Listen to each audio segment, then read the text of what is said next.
হার্দিক পান্ডিয়ার জীবনের গল্পটা কোনো বিখ্যাত রহস্য উপন্যাসের মাস্টার কপি। ভালোবেসে যার সাথে বেঁধেছিলেন ঘর, যার নামে লিখে দিয়েছিলেন হৃদয় সিংহাসন, দিন শেষে ভারত জুড়ে উড়ো খবর।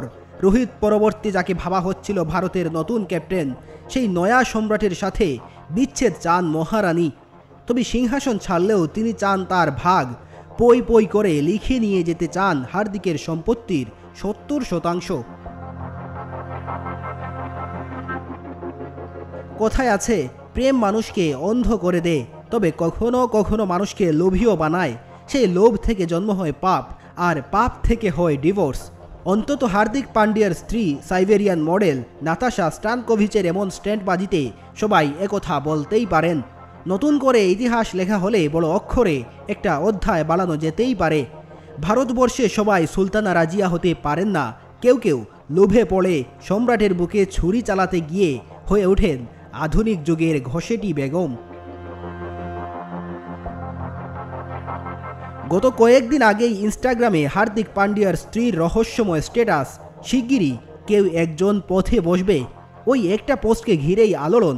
ভারতীয় সংবাদ মাধ্যমের দাবি, হার্দিক পান্ডিয়ার সাথে ডিভোর্স হয়ে যাচ্ছে তার স্ত্রীর। ভক্তরাও মেলাচ্ছেন সহজ সমীকরণ।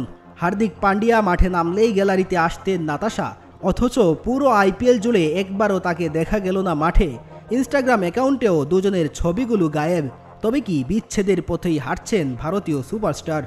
যদি বিচ্ছেদই ঘটাতে হয়, তাহলে ভারতের আইন অনুযায়ী হার্দিক পান্ডিয়ার মোট সম্পত্তির 70% যাবে নাতাশার নামে। আর এমনটা হলে পথে বসবেন হার্দিক পান্ডিয়া। তাই তো তার সার্বিয়ান স্ত্রী লিখেছেন, কেউ একজন শিগগিরই পথে বসবে। এমনটা যদি হয়, সারা জীবনের ইনকামের 70% যদি দিয়ে দিতে হয় সাবেক স্ত্রীকে, তাহলে পথে বসতে হবে হার্দিক পান্ডিয়াকে। বরবাদ হয়ে যাবে হার্দিকের সারা জীবনের ইনকাম।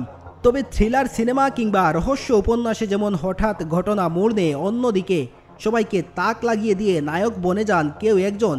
হার্দিক নাতাশার গল্পেও ঘটনার সব সমীকরণ ওলট পালট করে দিল হার্দিক পান্ডিয়ার একটা ইন্টারভিউ। প্রেমিকার প্রেমে মশগুল হয়ে লিখে দিয়েছিলেন সমস্ত সম্পত্তি। এবার রাস্তায় বসতে চলেছেন ভারতের নতুন সম্রাট। কিন্তু না, গল্প আরও অনেক বাকি। গত 6 বছর আগে এক ইন্টারভিউতে হার্দিক বলেছিলেন, সমস্ত ব্যাংক অ্যাকাউন্ট, বাড়ি গাড়ি সব কিছু রেখেছি মায়ের নামে। ইন্টারভিউতে বলেছিলেন, ভবিষ্যতে কেউ এসে তার সম্পত্তির অর্ধেকের বেশি নিয়ে যাবে, তা যাতে না হয়। অর্থাৎ আইন অনুযায়ী নাতাশা হার্দিক পান্ডিয়ার সম্পত্তির 70% পাবেন।